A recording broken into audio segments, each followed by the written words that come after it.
Angat ang Angat. Hindi nagpapahuli ang karosa ng Angat Bulacan na may tema na Gulayan Festival sa nakaraang Parada ng mga Karosa sa Singkaban 2024. Sa pangunguna ng kanilang masipag at matalinong tourism officer na si Sir JP Solis, ay muli na namang humakot ng parangal ang bayan ng Angat para sa paggawa ng karosa.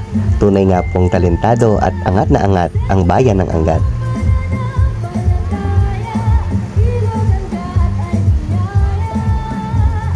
Malaki ang ambag ng bayan ng Angat para sa produksyon at agrikultura ng gulay, kung saan hindi lamang po ang Bulacan ang nakikinabang dito, hindi ang mga taga Manila.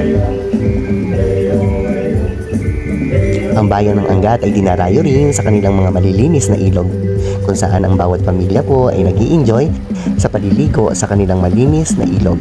So ano pang iniintay ninyo mga katsararet? Pasyalan nyo na po ang bayan ng Angat. Nakita ko. Ay, bongga! Pero maganda. Bongga ang gulay yun. Gumagalaw na. Gumagalaw yung ulo. Ay! Chareret, ano mo yan, ha? Yeah! Siyempre naman, Mima JP, hindi ko palalampasin na hindi maipakita ang ganitong kagandang obra sa aking vlog. Medyo natagalan nga lang. Gumagano, Eme! I-vlog ko daw. Titirahin natin yan. Sabi ko na sirahin mga alas 11 na ng gabi. Kailangan talagang paabuti ng gabi kasi mas maganda ang kanilang float kapag gagabi na. Ay nagbibigay pugay sa masigasig na pamumuhay ng mga magsasaka na nagtatanim ng mga gulay at lumilinang ng mga bukiri. Dito masasalamin ang kanilang sipag, dedikasyon at pag-asa para sa mas masaganang kinabukasan.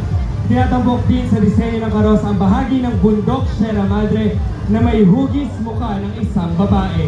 Sinasagisag nito ang ating inang kalikasan na nagbibigay ng kasaganahan.